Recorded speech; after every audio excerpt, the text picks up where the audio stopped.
क्या एक तकरीर वाकई एक कौम की तकदीर बदल सकती है? क्या आप जानते हैं कि 1930 में एक शख्स ने ऐसा ख्वाब देखा जो आगे चलकर पाकिस्तान कहलाया? किसने सबसे पहले मुस्लिम नेशन स्टेट का नजरिया पेश किया? और क्यों इलाहाबाद खिताब को पाकिस्तान की फिक्री बुनियाद समझा जाता है? आखिर इकबाल ने क्यों सिर्फ शुमाल मगरबी सूबों को चुना? और क्या उनके इस तसव्वुर ने मिस्टर जिन्ना की सोच पर भी असर डाला? तो सवाल ये है, अगर 1930 में इकबाल वो बात ना कहते तो क्या आज तारीख कुछ और होती? अस्सलाम वालेकुम, मैं हूं अली अहमद। चलिए आज का सबक शुरू करते हैं। आज हम अल्लामा मोहम्मद इकबाल के बारे में गुफ्तगू करेंगे। वो एक मशहूर फलसफी और मुफक्किर यानी थिंकर थे जिन्होंने मिस्टर जिन्नाह की हिमायत की और उसके साथ साथ मुसलमानों को आज़ादी के रास्ते पर गामजन किया। वो पहले शख्स थे जिन्होंने एक मुस्लिम कौमी रियासत यानी मुस्लिम नेशन स्टेट का तस्वुर पेश किया। 1930 में मुस्लिम लीग के इजलास के दौरान अल्लामा इकबाल ने अपने मारूफ अलाहाबाद एड्रेस में इस ख्याल को वाजे किया। इस तारीखी खिताब में उन्होंने नॉर्थ वेस्ट इंडिया के 4 अहम प्रोविंसेस पंजाब, सिंध, बलोचिस्तान और NWFP को मुतहद करने की तजवीज़ दी। ये अलाहाबाद एड्रेस बेहद तारीखी अहमियत रखता है क्योंकि उसने मुसलमानों की सियासी सोच को न सिर्फ वाज़ेह किया बल्कि उनके मुस्तकबिल की राह भी मुतय्यन की। ये एड्रेस पाकिस्तान की बुनियाद बनने वाली नेशनल स्पिरिट की अक्कासी करता है। अलाहाबाद खिताब की तारीखी अहमियत को कम नहीं समझा जा सकता। उस खिताब ने उस वक्त के मुसलमानों के पॉलिटिकल विजन को वाज़ेह किया। अल्लामा इकबाल के ख्यालात और उनके गहरे नज़रियात आज भी हमारी तारीख और सियासी सोच का अहम हिस्सा हैं। इस खिताब से जो नेशनल स्पिरिट उभरी वो बिल आखिर पाकिस्तान के नज़रिए की बुनियाद बन गई।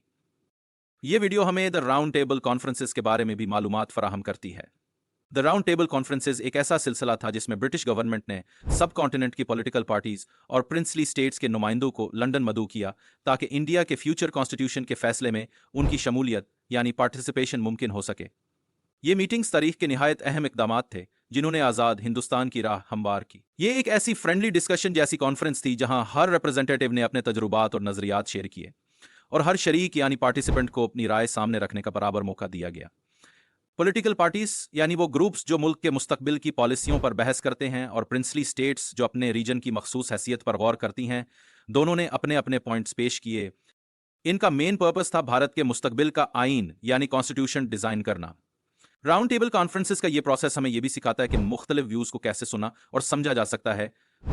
तो राउंड टेबल कॉन्फ्रेंसेस एक तारीखी मीटिंग के तौर पर देखी जाती हैं जहां स्टेक होल्डर्स ने मिलजुल कर मुस्तकबिल के कवानीन यानी लेजिस्लेशन की फॉर्मेशन का अज़म किया था। इस कॉन्फ्रेंस का बुनियादी मकसद मुख्तलिफ ग्रुप्स के दरमियान कंसेंसस यानी म्यूचुअल अग्रीमेंट हासिल करना था।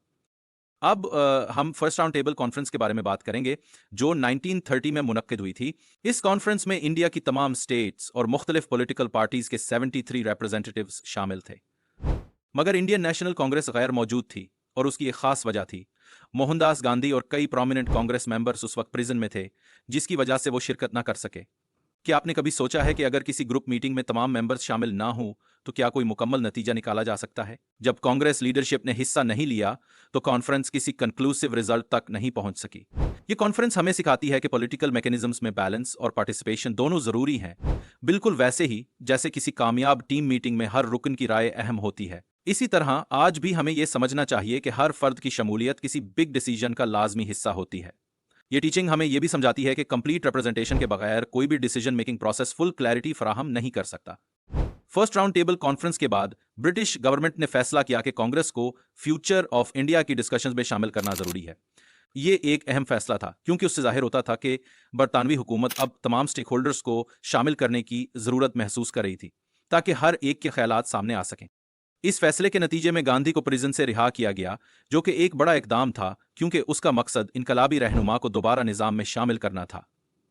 वाइसरॉय लॉर्ड अर्विन ने गांधी से मुलाकात की और दोनों ने इस बात पर इत्तफाक किया कि गांधी को सिविल डिसोबीडियंस मूवमेंट रोक देनी चाहिए। सिविल डिसोबीडियंस मूवमेंट एक ऐसी तहरीक थी जिसमें लोग बगैर किसी हंगामे के कानून को चैलेंज कर रहे थे, मगर अब उसे खत्म करना जरूरी समझा गया था। इसके अलावा ब्रिटिश गवर्नमेंट ने वादा किया कि वो उन कांग्रेस मेंबर्स को आजाद करेगी जो प्रिजन में थे और जिन्होंने उस दौरान किसी भी वायलेंस में हिस्सा नहीं लिया था। यह एक वादा था कि इनजस्टिस का खात्मा किया जाएगा और इनोसेंट लोगों को बराबरी का हक दिया जाएगा। कांग्रेस को दावत दी गई और बताया गया कि उन्हें सेकेंड राउंड टेबल कॉन्फ्रेंस में शिरकत करनी होगी जो सितंबर 1931 में मुनक्किद होना थी। ये एक अहम मीटिंग थी जिसमें इंडिया के मुस्तकबिल पर डिस्कशंस की जानी थी। इस कॉन्फ्रेंस के दौरान गांधी ने जोर दिया कि सिर्फ कांग्रेस ही पूरे इंडिया के तमाम लोगों की नुमाइंदगी करती है, लेकिन दीगर तमाम नुमाइंदों ने इससे इख्तलाफ किया। इस तनाज़े ने वाज़े कर दिया कि अगर इत्तफाक राय न हो तो इख्तलाफ मजीद बढ़ सकता है। Separate electorates for the minorities यानी अकलियतों के लिए अलग इंतखाबी हलके कॉन्फ्रेंस के दौरान एक बड़ा मसला बन गया। दीगर अहम मसाइल पर भी कोई मुआहिदा न हो सका, जिसकी वजह से सूरत हाल खासी बेचैनी का शिकार हो गई, और यही कैफियत अनरेस्ट इन इंडिया यानी हिंदुस्तान में इंतशार की शक्ल इख्तियार कर गई। जैसे ही गांधी और कांग्रेस के दीगर रहनुमा इंडिया वापस पहुंचे, उन्हें गिरफ्तार कर लिया गया। 1932 के आखिर में एक और तारीखी कॉन्फ्रेंस मुनक्किद हुई, जिसे थर्ड राउंड टेबल कॉन्फ्रेंस कहा गया। ताहम इस कॉन्फ्रेंस का कोई खास नतीजा हासिल न हुआ, क्योंकि इसमें बहुत कम रिप्रेजेंटेटिव्स यानी नुमाइंदे शरीक हुए। आज हम कम्युनल अवार्ड पर बात करेंगे, जिसका ऐलान British prime minister Ramsay McDonald ने 1932 में किया था।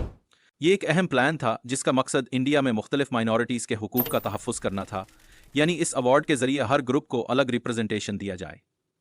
इस अवार्ड के तहत Muslims, Buddhist, Sikhs, Christians, Anglo Indians, Parsis और अनटचेबल्स को अलग इलेक्टोरेट्स दी गईं। यहाँ इलेक्टोरेट से मुराद वो मखसूस ग्रुप्स हैं जिन्हें अपने मुंतखब रिप्रेजेंटेटिव्स भेजने का हक हासिल होता है।